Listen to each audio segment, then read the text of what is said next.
Donc, bienvenue à l'EBCRS. Encore une fois, on va continuer notre étude sur le sujet, le discipulat. Donc, on est sur une série concernant le discipulat, donc la croissance des disciples par l'enseignement de la parole, etc., par l'étude de la parole, etc., etc. Donc, on est en quatrième partie. On a déjà 3 messages de fait sur cette série-là. On est parti, je pense qu'on va faire un bon bout là-dessus. Donc, le titre du message de ce matin, c'est le levain des hommes. Dans Matthieu 16, à partir du verset 1. Donc, vous vous souvenez comment le diable avait tenté Jésus-Christ dans le désert? Il avait dit, hey, fais un miracle. Tu veux que tu as faim? Ça fait 40 jours que tu jeûnes. Dis à ces pierres qu'elles deviennent quoi? Des pains. Puis mange-en. Puis regardez bien maintenant ce que vont faire les pharisiens et les sadduciens, ce qu'ils vont faire à Jésus-Christ. Vous allez voir le même esprit que celui du diable. Les pharisiens et les sadducéens abordèrent Jésus et pour l'éprouver, lui demandèrent de leur faire voir un signe venant du ciel. Hey, tu aux roches qui donnent des pains. Même genre d'esprit. Donc, les Juifs demandent un miracle et les Grecs recherchent la connaissance que les Écritures nous enseignent. Jésus leur répondit, le soir, vous dites, il fera beau car le ciel est rouge. Et le matin, il va y avoir de l'orage aujourd'hui, car le ciel est d'un rouge sombre. Vous avez du discernement, vous savez discerner l'aspect du ciel. Vous voulez un signe, vous savez discerner les aspects du ciel, mais vous ne pouvez discerner les signes. Qu'est-ce qu'il voulait? Il voulait un signe. Vous ne pouvez discerner les signes des temps. Donc, on connaît l'histoire, hein? Ce manque de discernement de leur part mènera éventuellement à la destruction de Jérusalem en 70, car ils n'ont pas reconnu le temps où ils ont été visités. Il faut voir ça le dit, Jésus l'explique clairement dans Luc. Donc, ils n'ont pas reconnu le temps de la venue de Dieu en chair, le temps de leur visitation. Ils ne sont pas capables de reconnaître les signes des temps. Les disciples, en passant à l'autre bord, avaient oublié de prendre des pains. Ils ont oublié de passer au dépanneur, prendre du pain. Jésus leur dit, après avoir eu un débat théologique avec des pharisiens et des sadducéens, Jésus leur dit, gardez-vous avec soin du levain des pharisiens. C'est quoi le titre du message de ce matin? Le levain des hommes. Gardez-vous avec soin du levain des pharisiens et des sadducéens. Il venait, comme je dis, d'avoir un débat théologique avec ces deux groupes de judaïsants. Les disciples raisonnaient en eux-mêmes. Ils raisonnaient en eux-mêmes en disant, c'est parce qu'on n'a pas pris de pain. Parce que nous n'avons pas pris de pain. Jésus n'est pas content parce qu'on n'a pas pris de pain. C'est pour ça qu'il nous dit, abstenez-vous du levain des pharisiens. Abstenez-vous avec soin. Gardez-vous avec soin. Jésus, l'ayant connu, dit, pourquoi raisonnez-vous en vous-même, gens de peu de foi? S'il y avait eu une plus grande foi, il ne serait pas arrivé à ce raisonnement-là. Mais parce que leur foi était faible, ils sont arrivés à ce raisonnement-là qui faisait aucun sens. Gens de peu de foi, pourquoi raisonnez-vous sur ce que vous n'avez pas pris de pain? Leurs pensées sont aux choses de la terre, sont aux choses charnelles. En fait, dans leur raisonnement, je vous dis ceci, ils étaient pires que les pharisiens et que les sadducéens. Et la raison est pourquoi il y avait ces pensées charnelles-là, pourquoi les pensées aux choses de la terre, leur manque de foi. S'il y avait eu la véritable foi, une foi mature, une intelligence, une saine intelligence, ils ne seraient jamais arrivés à ce raisonnement-là pour cause. Et Jésus l'explique. Donc, leur manque de foi fait en sorte qu'il y avait des pensées charnelles. Puis pourquoi je dis qu'eux autres étaient pires dans ce sens que les pharisiens et les sadducéens, les judaïsants finalement. Les judaïsants, eux autres demandaient un miracle. Les apôtres, eux autres, avaient vu et vécu au minimum 2 miracles concernant le pain. Pas les sadducéens et les pharisiens. Verset 9. Êtes-vous encore sans intelligence? Ça prend de l'intelligence. On a besoin d'avoir de l'intelligence. Ça prend de l'intelligence spirituelle. Et celle-ci va être liée à notre niveau de foi. Gens de peu de foi, vous n'avez pas d'intelligence spirituelle. Êtes-vous encore sans intelligence et ne vous rappelez-vous plus les 5 pains, les 5000 hommes et combien de paniers vous en avez apporté? Ni les 7 pains, les 4000 hommes et combien de corbeilles vous avez apporté? 12, une pour chaque membre des apôtres. Votre intelligence spirituelle est aussi basse que votre foi. Ce que vous avez vu et vécu devrait faire en sorte que votre raisonnement soit selon une saine intelligence, mais c'est pas le cas. Puis vous les avez vus, les miracles. Eux autres les demandent, vous autres vous les avez vus, vous n'êtes pas capable de réfléchir mieux que ça. Êtes-vous encore sans intelligence? Comment ne comprenez-vous pas que ce n'est pas au sujet du pain que je vous ai parlé? Là, il répète ce qu'il a dit. Gardez-vous du levain, donc il avait dit tantôt, gardez-vous avec soin, gardez-vous du levain des pharisiens et des sadducéens. C'est wake up! Réveillez-vous! Je serai pas tout le temps là en train de vous expliquer, comme à des petits-enfants, tous les détails de ce que je suis en train d'exprimer quand j'exprime des choses de nature spirituelle. Il est temps que vous soyez capables de manger du solide. C'est ça qu'il est en train de leur dire. Alors, ils comprirent que ce n'était pas du levain du pain qu'il avait dit de se garder, mais de l'enseignement. Autrement dit, de la doctrine incorporée dans leur judaïsme. Donc, de l'enseignement, y compris qu'il parlait de l'enseignement des pharisiens et des sadduciens. Donc, c'était quoi le levain des pharisiens et le levain des sadduciens? C'était la doctrine, c'était l'enseignement, les hérésies, la mauvaise doctrine de ces gens-là.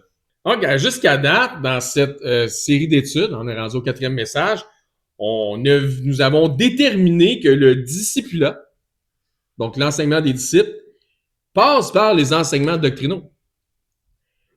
Encore une fois, non pas des enseignements, ça passe pas par les enseignements philosophiques des hommes. C'est pourquoi le message d'aujourd'hui, abstenez-vous, le levain des hommes, en fait. Mais ça passe bel et bien par la saine des enseignements selon une saine doctrine biblique.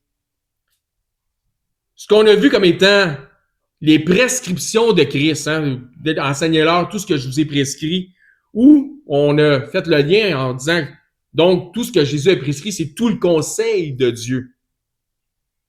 Donc la doctrine de Christ, il disait, ma doctrine qui étonnait tout le monde, qui frappait les gens. Il dit, n'est pas de moi, elle est de mon Père. La doctrine de Dieu, c'est la doctrine de Christ. Tel Père, tel Fils. Souvenez, on avait enseigné ça. On devrait aussi avoir compris que les enseignements doctrinaux sont associés au concept ecclésiastique, sont associés à l'Église. L'Église établie par Christ, Christ a dit, je bâtirai mon Église avec une raison. Autrement dit, les enseignements doivent être en grande partie, non pas en majeure partie, non pas en partie mineure, mais en majeure partie. Les enseignements doivent être divulgués à travers l'institution de l'Église, qui plus est l'institution de l'Église locale. Parce qu'on fait partie de l'Église universelle, mais tu essaieras d'aller à l'Église universelle, tu m'en parleras, voir. Ça va être difficile. Donc, l'institution, c'est l'Église, mais il y a des branches. Nous sommes des églises locales. Donc, les enseignements doivent être, comme je disais, en grande partie, puis je répète ça, divulgués à travers l'institution de l'Église locale parce que c'est le plan divin. Donc, il a donné les uns comme apôtres, les autres comme enseignants, les autres comme docteurs, ça veut dire comme des pasteurs, etc. Ce don-là qu'il a donné, il l'a fait aux églises ou à l'Église pour le perfectionnement des saints disciples. Donc, c'est le programme. C'est ça le programme ecclésiastique concernant le discipulat. Donc, la majeure partie des choses qu'on doit recevoir pour les enseignements, ça vient pas de YouTube, ça vient pas de l'Internet, ça vient pas de Facebook, ça vient pas d'Instagram, ça vient pas de TikTok, ça vient pas de X et compagnie, ça vient pas du poste de télé, ça vient pas du poste de nouvelles, ça vient pas des politiciens, ça vient pas des supposés experts ou des spécialistes ou des docteurs ou etc. Ça vient d'où? L'Église. Oui, l'Église, l'enseignement biblique, ça par l'Église locale. Le rassemblement, lorsque possible, représente la salle de classe. On le voit aussi dans l'Acte des Apôtres, on voit comment ça se passe. Donc, c'est la salle de classe où les élèves, donc c'est-à-dire les disciples, reçoivent les enseignements doctrinaux. Nous devrions aussi avoir compris que pour cette raison, le rassemblement des membres a sa pleine importance. Le fait de venir à l'Église, c'est important. Aussi, on devrait avoir retenu dans nos études que le mandat que Christ, donc la grande commission, le grand mandat, le mandat que Christ a transmis aux disciples est de faire de toutes les nations, de toutes les nationalités, des disciples, donc la reproduction des disciples, et non seulement une collection de professions de foi infructueuses. Tu sais, dit tu crois à Jésus dans le nom de Jésus, amen, puis retourne chez vous, puis on ne t'en revoit plus jamais. Il doit avoir, ça doit porter, la foi doit porter fruit. Et pour que ça porte du fruit, il faut que ça soit nourri. Quand c'est nourri, ça grandit. Puis quand ça grandit, ça mature. Puis quand ça mature, ça porte du fruit. Donc, la maturité par le discipulat. Donc, c'est un sommaire, là, ce que je viens de vous faire, des derniers messages, des 3 derniers messages qu'on a eus sur ce sujet-là. Bon, enfin, je vous fais le résumé pour qu'on soit tous sur la même page. Si on continue maintenant dans notre ère d'aller, dans notre 4e message sur le discipulat, dans une progression disciplinaire, il y a certainement la responsabilité des enseignants à fournir qu'il y a un enseignement qui est adéquat. C'est important, hein? Tu vas à l'église, puis tu t'es enseigné n'importe quoi, il n'y a jamais d'enseignement où ce que tu peux grandir. Ça n'a pas bien de sens, là. Donc, il y a une responsabilité des enseignants d'être qualifiés, de connaître leurs écritures. Tu vas à l'église, puis le gars, il ne connaît pas sa Bible, ça va pas bien non plus. Encore une fois, il y a une responsabilité des enseignants à fournir un enseignement qui est adéquat, lié à la saine doctrine biblique. Mais il y a aussi, certainement, la responsabilité du disciple à développer et à mettre en pratique des réflexes qui sont aptes à l'apprentissage. Il beau venir ici puis t'asseoir sur un banc, puis à chaque fois, si tu n'apprends rien, mais c'est de ta faute. C'est de ta faute. Tu es responsable de ton apprentissage si les enseignements sont sains, sont bons, puis ils font du sens, sont doctrinement adéquats, ben, tu devrais apprendre quelque chose. Sinon, il y a un problème. Pas normal. Donc, ce que je veux dire, c'est que dans une classe, que ce soit à l'église, que ce soit dans le milieu scolaire, que ce soit dans ton milieu de travail, parce que ce soit des formations, ou peu importe, il va toujours y avoir certains qui progressent mieux puis plus vite que d'autres. Ça, c'est une évidence. Puis c'est pourquoi il y a habituellement ce qu'on fait des comparaisons faites à une moyenne. C'est-à-dire, par exemple, ta note de passage, c'est 60%. La moyenne du groupe, c'est 74%. Et toi, ben, ta note, c'est 82%. Ben, félicitations, tu es au-dessus de la moyenne. Et voyez-vous que c'est pas tout le monde égal tout le temps. C'est normal, c'est correct. Il y a deux façons d'arriver à être au-dessus de la moyenne. Un, c'est d'être doué ou surdoué. La deuxième, c'est de travailler fort ou de travailler encore plus fort. Mais il y a 2 possibilités. Si vous faites partie des doués, gloire à Dieu, parce que le don, donc d'où le terme doué, d'avoir un don, le don est de Dieu, tout don parfait, vient du Père des Lumières qui est en haut, etc. Mais si c'est le cas, si vous êtes doué, demeurez humble, afin que votre connaissance ne vous fasse pas gonfler la tête. La connaissance devrait nous garder dans l'humilité. S'il y a quelque chose que tu devrais apprendre, c'est que Dieu n'aime pas l'orgueil. Justement, si tu as appris quoi que ce soit. La connaissance devrait nous garder dans l'humilité et non pas nous enorgueillir. Il y a aussi parfois ceux qui ont des retards d'apprentissage. Des frères et des sœurs en Christ qui sont plus lents que la moyenne, justement, à assimiler les enseignements. Et à cet effet, à chacun sa course, à chacun son rythme. Dans ce sens, les forts ont la responsabilité de supporter et non pas d'écraser les plus faibles. On va courir ensemble. Mais il y a un autre groupe aussi, un autre groupe, qui, je crois, de nos jours, représente la plus grande partie des croyants modernes dans le monde évangélique. Et il y a le groupe des paresseux intellectuels, ou peut-être devrait dire des paresseux spirituels. Il s'agit de ceux qui ne cherchent pas vraiment à s'impliquer, à comprendre, à apprendre davantage, ni même à mettre en pratique la parole de Dieu. Ceux pour qui le sentiment de piété est suffisant pour satisfaire leur appétit spirituel. Autrement dit, ça reste et demeure des disciples, si on peut les appeler ainsi, mais qui pratiquent le statu quo. Pas de progression, pas de croissance. La Bible nous parle de ça, de gens qui apprennent mais qui apprennent jamais. Il n'y a pas de progression, il n'y a pas de croissance, et spirituellement et constamment et continuellement sont au petit lait. Et pourquoi que je parle, par exemple, de sentiment de piété? Vous m'avez souvent entendu, si vous êtes d'ici, là, vous m'avez souvent entendu parler du sentiment de piété. Et pourquoi, je vais vous faire une distinction. Pourquoi que je parle de sentiment de piété? Parce qu'il y a deux choses à distinguer. La véritable piété et le sentiment, le simple sentiment de piété. Il y en a qui font pas la distinction entre l'un et l'autre. J'espère qu'ici, vous allez faire la distinction entre un et l'autre. Le sentiment de piété représente exactement ce qu'il représente. Ce n'est rien de plus qu'un simple feeling. Hein, le sentiment de piété représente ce qu'il représente. C'est rien d'autre qu'une émotion de passage. Un feeling. Autrement dit, tu penses que tu l'as, mais tu l'as pas pantoute. Comme ils disent en France, pantoute. Tu passes à travers la motion des rituels, comme aller à l'église, par exemple, donner des offrandes, prier, chanter, etc. Tu passes à travers toutes ces motions-là et ça procure un sentiment d'accomplissement par des œuvres qui sont pieuses. Donc, tu te sens bien. Si ça procure un sentiment, tu te sens bien. Un sentiment d'accomplissement, tu te sens bien. C'est un sentiment de piété. Mais ça offre aucune croissance. Hébreux chapitre 5, si vous voulez suivre, détournez là.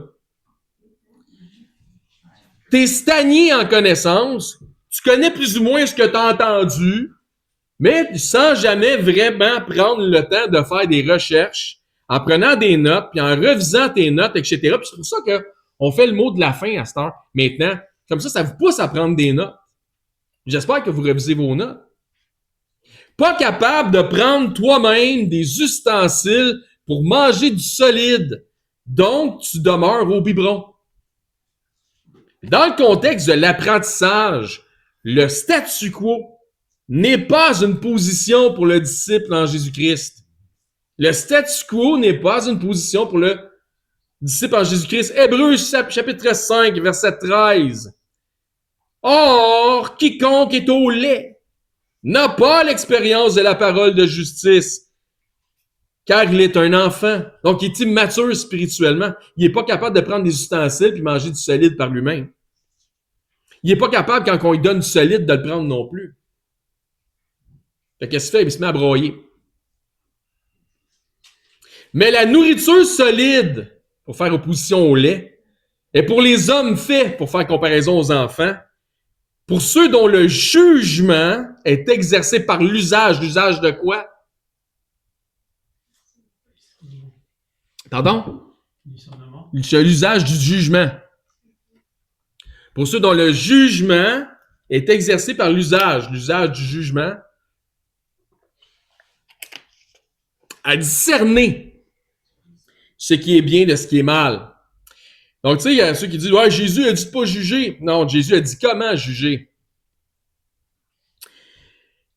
Puis si tu n'as pas de jugement, ça va pas bien comme chrétien. Parce que tu devrais être en mesure de pouvoir avoir, selon le sens moral des Écritures, de juger de ce qui est bien et de ce qui est mal. Mais la nourriture solide est pour les hommes faits, pour ceux dont le jugement est exercé par l'usage de ton jugement, à avoir du discernement, faire la différence entre ce qui est bien et ce qui est mal. Mais quand tu es un nouveau, là, tu n'as pas d'expérience, puis tu es au petit lait, là, ça se peut que tu fasses toutes sortes d'affaires pas correctes, mais tu ne le sais pas trop parce que tu n'as pas reçu toute l'éducation que tu pourrais recevoir. Tu commences. Normal. Et ça continue au chapitre suivant. Chapitre 6, verset 1. Parce que ça ne s'arrête pas là. C'est pourquoi, laissant les éléments de la parole de Christ, en anglais, ça nous dit « the principles of the doctrine of Christ ». Les principes de la doctrine de Christ. Donc, doctrine, on parle de doctrine. Tendons à ce qui est parfait, sans poser de nouveaux fondements, donc du renoncement aux œuvres mortes. Le fondement, il est bon, là. On peut-tu juste progresser? On peut-tu juste aller de l'avant? On peut-tu juste passer du petit lait à nourriture solide? Est-ce qu'on peut avancer ou on est obligé de rester au petit lait? Ici, l'épistolier fait référence aux éléments de base de la doctrine de Christ, en disant, quand il dit, c'est pourquoi laissant les éléments de la parole de Christ, il fait référence aux éléments de base. D'accord? Donc, le petit lait. Autrement dit, les éléments de base représentent le lait spirituel pour les nouveaux-nés en Christ. Il dit que ces principes-là devraient déjà, depuis longtemps, lorsqu'il s'adresse à eux, être maîtrisés au point qu'eux-mêmes, les gens du milieu des Hébreux, devraient être en mesure de pouvoir les enseigner. Donc, ces gens-là qui sont au petit lait depuis le temps devraient être déjà des enseignants que Dieu pourrait utiliser pour enseigner d'autres, former d'autres disciples. Mais non, ils sont au petit lait. En quelque sorte, qu'est-ce qu'il leur reproche? Il leur rapproche leur statu quo. Il leur dit carrément, c'est le temps de progresser, c'est le temps de passer à d'autres choses, c'est le temps de grandir en perspective, de passer à d'autres choses, puis ainsi de permettre à Dieu justement d'élargir vos perspectives. On va reprendre le texte tantôt un peu plus loin. L'auteur ou les co-auteurs de l'Épître aux Hébreux leur parle de choses doctrinales qui pourraient sembler être complexes. Je dis bien sembler être complexes. Il fait des liens entre Christ, il fait des liens entre la sacrificature lévitique, il fait des liens entre le mystérieux personnage de Melchizedek. Mais il est dans l'obligation de s'auto-censurer à cause de leur manque de maturité spirituelle. Êtes-vous encore sans intelligence? Un peu comme Christ le disait à ses disciples. Hébreux 5, 11. On revient en arrière. Nous avons beaucoup à dire là-dessus et des choses difficiles à expliquer. Tu penses que c'est difficile à expliquer? Là, il explique pourquoi c'est difficile à expliquer. Parce que vous êtes devenus lents à comprendre. Pas dur pour les autres, c'est juste dur pour vous autres. Premièrement, il dit « nous », première personne du pluriel, avons beaucoup à dire là-dessus. C'est pourquoi tantôt je disais que c'est possible qu'il y ait des co-auteurs ou des endosseurs de l'Épître aux Hébreux. Puisque jusque-là, l'épistolier va utiliser principalement la première personne du pluriel qui est le « nous », en s'incluant lui-même ou eux-mêmes dans le groupe dont fait partie l'Assemblée des Hébreux. Mais quand il passe en mode reproche, il inclut ses compagnies, incluant ses compagnies, là, ce qu'il va faire, c'est qu'il va se retirer du groupe local.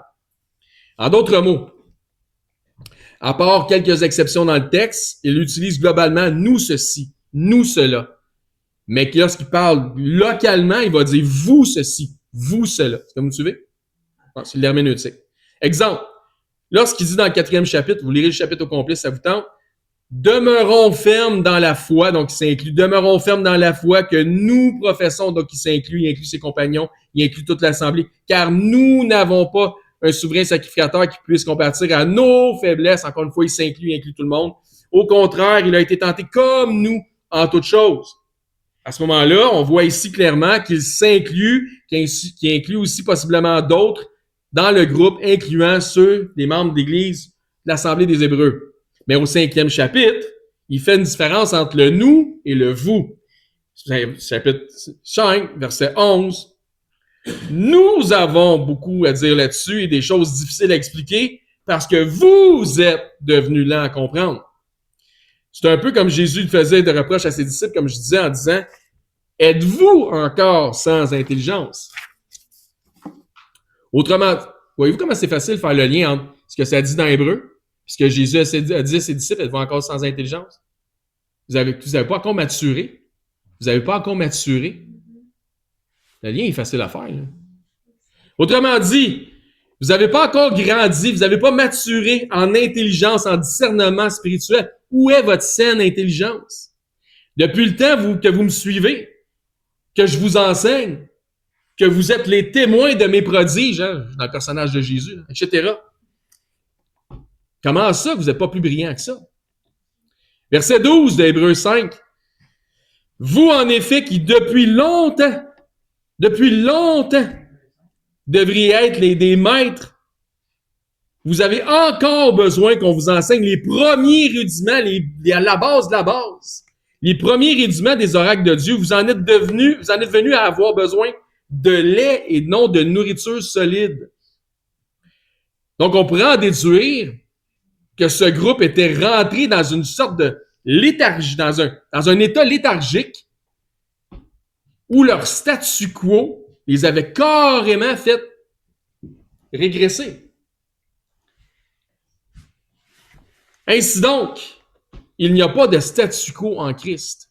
Il n'y a pas de statu quo en Christ. Soit tu avances, soit tu recules.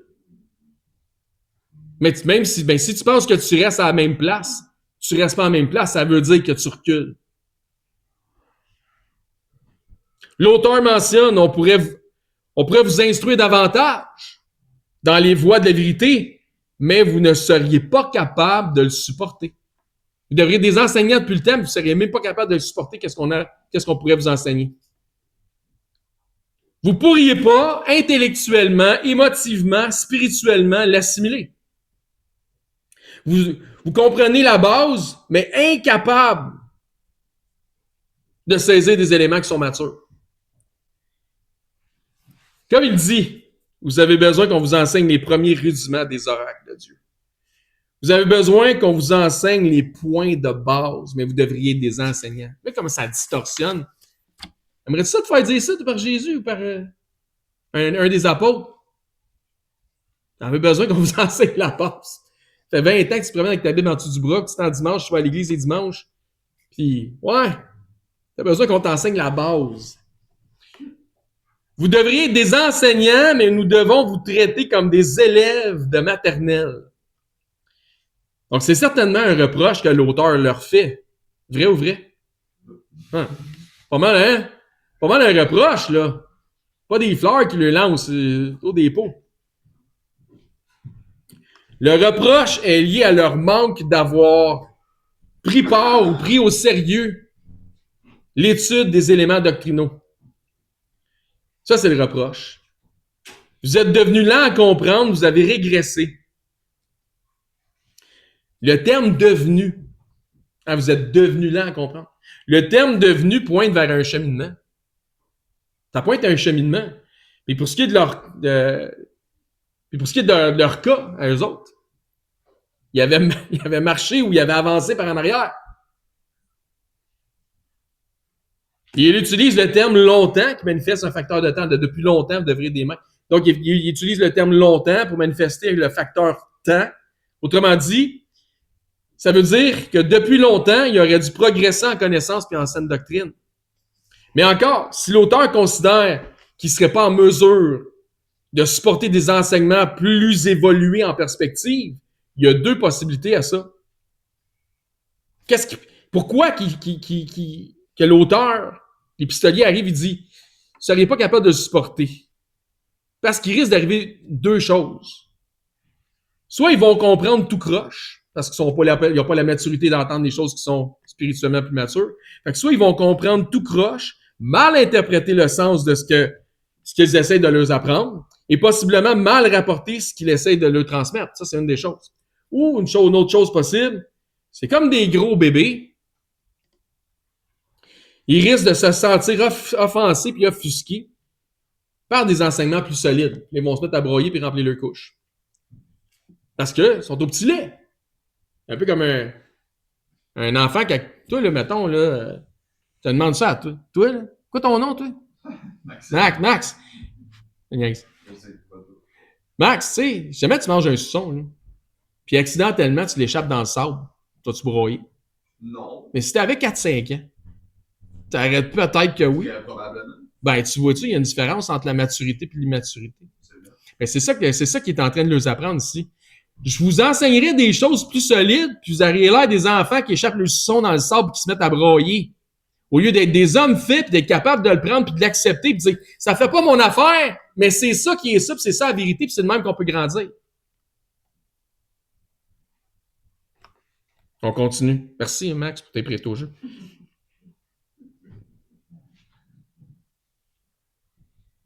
L'auteur est carrément en train de leur dire « Je dois vous protéger de votre propre immaturité spirituelle. »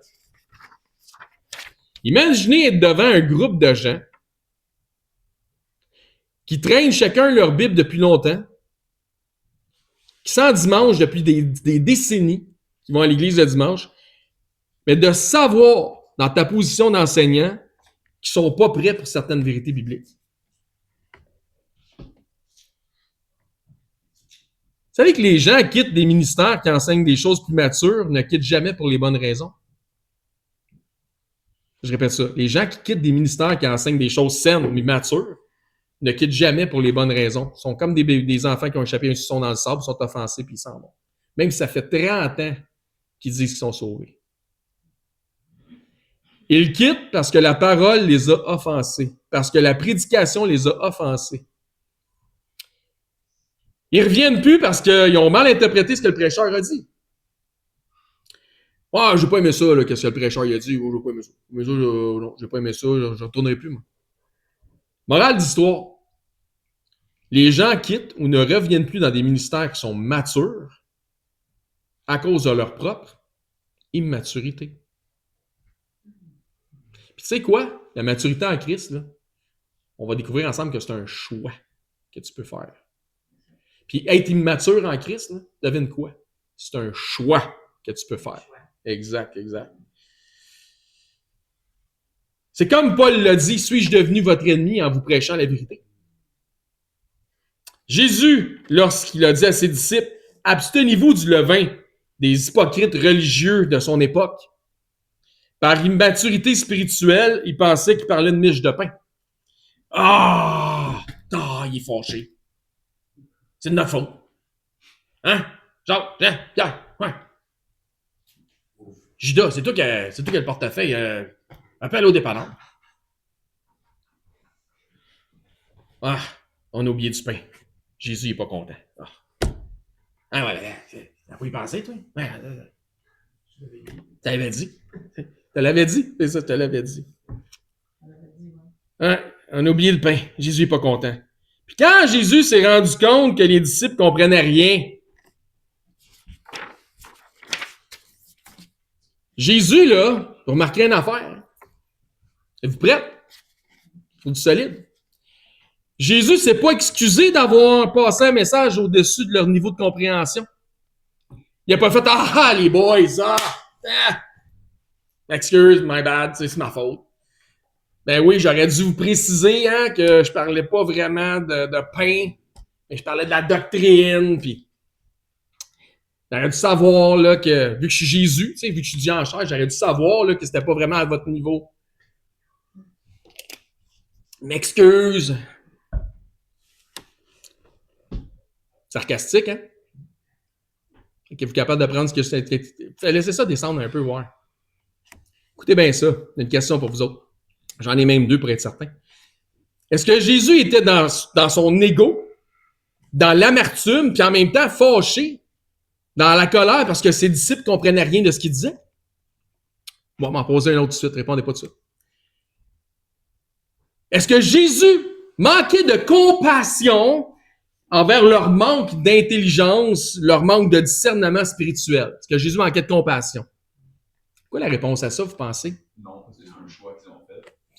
La réponse, c'est non. Jésus était irréprochable. Est-ce que c'était le cas des disciples? Est-ce que les autres étaient irréprochables? Pas pantoute. Jésus était irréprochable. Tu sais, le monde qui dit « Ouais, mais là, t'es rough un peu avec, t'as manqué de compassion. » T'aurais dit quoi à Jésus? Tu sais, le fameux WWJD, là, « What would Jesus do? » Des fois, là, ça peut être rough un peu. Qu'est-ce que Jésus ferait? Jésus manquait pas de compassion. Jésus n'était pas fâché dans l'amertume puis dans son ego d'intelligence parce que les autres, c'était des épais. Jésus était irréprochable. Le reproche que Jésus a fait concernant leur manque d'intelligence des disciples était totalement fondé. C'était totalement fondé de leur dire « Écoutons, êtes-vous encore sans intelligence? » C'était correct qu'ils leur disent ça. Il avait raison de leur dire ça. Dans d'autres versions, ça dit « Êtes-vous encore stupide? » C'est un synonyme de manque de pas avoir d'intelligence. « Êtes-vous encore stupide? » Hey, tu dis, il est rough, Jésus. Non, il n'est pas rough. S'il est rough, il les aime, mais il est de stuff love. L'amour rough. Il les aime. Jésus ne marchait pas sur des œufs pour faire passer son message. Si vous voulez être convaincu de ça, je vous mets au défi d'aller lire Jean chapitre 6, puis vous me direz, rendu au verset 66, si Jésus s'en faisait avec combien qui vont être dans l'église dimanche prochain. puis comment il faut qu'il flatte le monde dans le sens du poil pour être certain qu'il revienne dimanche prochain. Vous allez voir qu'il ne marchait pas sur des œufs. Vous lirez ça pour vous autres. Jésus ne marchait pas sur des œufs pour faire passer son message, mais il faudrait que dans nos églises, on soit un havre de messages doux et apaisants pour flatter la fragilité de nos êtres. Si tu veux ça, on va te donner une coupe d'adresse dans la sphère. Une coupe d'adresse. Dans Hébreu, ça nous dit, vous devriez des maîtres depuis le temps que vous avez passé à être enseignés. Et ailleurs, ça nous rappelle de racheter le temps, hein, car les jours sont mauvais. Mais eux autres, depuis le temps, ils devraient être des maîtres. Et qu'est-ce qu'ils ont fait? Ils ont perdu leur temps. Les disciples de l'Assemblée des Hébreux avaient perdu leur temps à s'étourdir dans des avenues qui leur procuraient un sentiment de piété. Ah, on est sauvés, ça va bien, on est église, oh oui, ben oui. On chante, oh, on donne notre offrande. On fait des affaires, là. On passe des émotions dans les motions, pas l'émotion. Donc, ils se perdaient leur temps dans des avenues qui procuraient un sentiment de piété, mais aucune progression spirituelle. Au contraire, ils sont retournés au biberon. 2 Timothée, chapitre 4. Vous allez voir, le verset va vous dire quelque chose.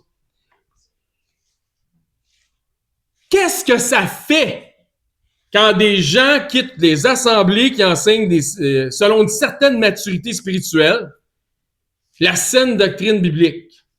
Ben, ça donne ce qu'on a déjà vu ensemble dans 2 Timothée 4, verset 3. Car il viendra un temps où les hommes ne supporteront pas la saine doctrine des enseignements matures, mais ayant la démangeaison d'entendre des choses agréables, des choses immatures, qui se flattent dans le sens du poil. Ils se donneront une foule de docteurs, hein, le levain des hommes, selon leurs propres désirs charnels et immatures, détourneront l'oreille de la vérité, de la saine doctrine mature, selon la doctrine de Christ, selon la doctrine de Dieu, selon tout le conseil de Christ, selon tout le conseil de Dieu. Ils se tourneront vers des fables, le levain des hommes immatures. Aujourd'hui, il y a des méga ministères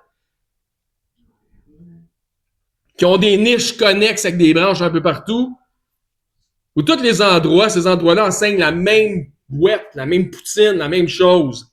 Les mêmes affaires, pas de doctrine, pas de saine doctrine, des éléments de base, des exhortations de surface, très axés sur les émotions, sur les feelings, sur le sentiment de piété, mais ils en renient ce qui en fait la force. Donc, ils sont très axés sur le sentiment de piété qu'ils peuvent procurer à leur auditoire pour être sûr qu'il y ait des nombres, qu'il y ait du monde qui paye le chèque de paye. Ce sont des ministères qui, pour des raisons évidentes, êtes-vous prête encore? Prête à se faire greffiner les oreilles un peu? Ce sont des ministères qui, pour des raisons évidentes liées à des mœurs charnelles de ce monde, sont extrêmement axés sur les programmes qui plaisent et qui attirent la gente féminine. C'est ça que c'est pour le vrai. Puis libre à vous, avec ce que je viens de dire, vous irez étudier le projet. Libre à vous de faire maintenant un lien entre l'assemblée Jézabel et selon le reproche que Jésus-Christ lui fait dans l'Apocalypse. Allez-y selon votre saine intelligence. Et ce sont vraiment des... Pourquoi? Parce que ils savent très bien, ils sont intelligents, que les femmes sont très, très... un côté émotif beaucoup plus développé que l'homme avec un côté rationnel. Donc, ils attirent la gente féminine dans leur assemblée. Et je me souviens de quelqu'un qui est venu ici et disait « Ah, l'enseignement est vraiment bon chez vous. Ah, c'est vraiment bon, c'est vraiment bon. » Ouais, mais ma femme, elle aime plus la musique à l'autre église.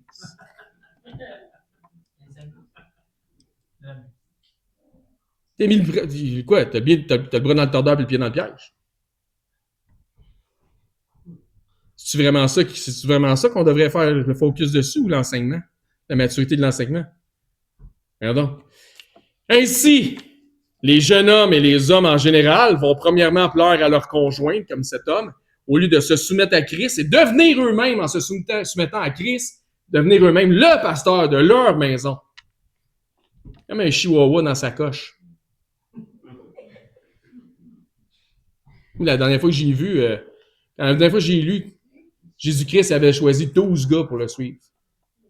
Il y a quelque chose de... Il y a un ordre des choses à suivre. Ah, t'es misogyne. Je suis biblique. Les chrétiens évangéliques moyens d'aujourd'hui veulent des friandises spirituelles. Donne-nous des bonbons. Ils veulent des friandises. Puis qu'est-ce qui arrive quand tu as beaucoup de gens? Quand tu as réussi, c'est pas des caves, parce que les autres sont à la pièce. Quand tu as réussi à attirer la jante féminine dans ton assemblée, puis on peut faire la même affaire, on le fera juste pas. Quand tu as réussi à attirer la jante féminine dans ton assemblée, ça fait exactement comme les nightclubs avec les Ladies Night. Fait que Ladies Night, bar open toutes les femmes. Fait que là, t'as une gang de caves qui arrivent à l'abattoir, comme des voix à l'abattoir. Ils disent « la femme à soir, les gars, ils vont. » Puis eux autres, ils payent pour des drinks. Des éponges, des suckers. C'est exactement comme ça. C'est ça. Sur ce principe-là, ces concepts-là, que ces mystères-là fonctionnent. Ils attirent puis maintiennent la jante féminine pour être sûr d'attirer la jante masculine. Au lieu d'attirer la jante masculine, qui vont être les pasteurs des proches de leur maison, qui vont venir avec leurs épouses puis leurs conjointes, suivre des enseignements doctrinaux, puis pouvoir réviser tout ça à la maison ensemble, puis pouvoir bâtir un foyer selon les enseignements puis de Christ, selon la doctrine de Christ. Les chrétiens évangéliques moyens d'aujourd'hui veulent des friandises spirituelles, alors que Christ ne faisait pas dans les friandises, mais dans la nourriture solide, en prêchant une doctrine pure et avec autorité. Que ça fasse l'affaire du disciple ou non, écoute, ça sera peut-être pas, ça sera pas du bonbon, mais ça va être quelque chose qui va être bon pour ta santé. Nous avons tous et chacun besoin immédiatement, au live, right now, on a tous besoin de prendre la décision, parce que c'est un choix, comme on l'a dit tantôt, de demeurer mature en Jésus-Christ, de vouloir être dans un environnement mature. Pourquoi souvent on va dire ici, si tu es sauvé en Jésus-Christ, trouve-toi pas une église, trouve-toi un enseignant qualifié dans une église, puis va à cette église-là. L'enseignement, puis dont l'enseignant, mais l'enseignement, premièrement. Donc, on a tous besoin, encore une fois, de prendre la décision de demeurer mature en Jésus-Christ, que s'il y a quelque chose, là, que t'arrives et tu comprends pas, ça se peut, là, parce que lui, il a dit, on a des choses difficiles à expliquer, ça veut dire qu'il n'aurait pas compris. Ça se peut. S'il y a des choses qu'on comprend pas dans les enseignements, de prendre le temps, puis de prendre les moyens de s'assurer qu'on puisse comprendre, afin de ne pas être parmi les disciples qui auraient dit, comme ceux qui raisonnaient en eux-mêmes, disant, « Ah, c'est parce qu'on n'a pas pris de pain. » Tu vois-tu comment le raisonnement n'est pas bon? Assure-toi donc d'être à la bonne place puis d'avoir le bon raisonnement. Conclusion de notre message de ce matin, les amis. Le titre, hein? Le levain des hommes. On aurait pu appeler ça la responsabilité du disciple. Pas de statu quo. On a pu trouver plein de noms pour ce message-là, finalement. Le levain des hommes. Le disciple a la responsabilité de s'assurer qu'il est dans un environnement propice à la croissance spirituelle. Et la croissance spirituelle ne provient pas du band de musique, du charisme du pseudo-prêcheur, de l'émotion ressentie, ni même de la vision de soi-disant miracles. Parce que le seul miracle qu'on a vraiment besoin, c'est celui du prophète Jonas, comme Jésus-Christ a dit, c'est-à-dire la résurrection de Christ. Mais ça provient de où? Les enseignements pour la croissance spirituelle, ça provient d'une saine doctrine biblique, selon un respect des textes qu'on a reçus, où les efforts sont, en arrière de la chair, qui sont mis pour appliquer un bon herméneutique biblique, pour laisser dire ce que Dieu dit comme il dit dans les Écritures, que ça froisse ou pas, peu importe. Nous allons donc, par la grâce de Dieu, continuer dans nos enseignements sur le discipulat et soyez spirituellement prêts, car c'est possible que ça graffine un peu.